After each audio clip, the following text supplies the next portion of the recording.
මන් දන්නවා ඉරට්ටා. ඔයාට මම වටිනවා කියලා. ඔයා ලස්සන රෝස මලක්. මේ ලෝකේ හැම රෝස මලක් වගේම ඔයාත් හරිම වාසනාවන්තයි.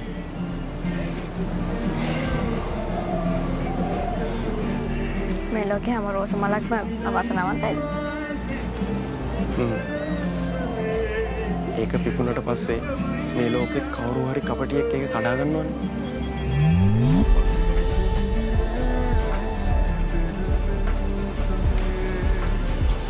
ඔයා ඔය කියන හැම වචනයක් ඇතුළෙම තියෙන්නේ ඔයා මට තියෙන සහෝදර බැඳීම කියලා මන් දන්නවා.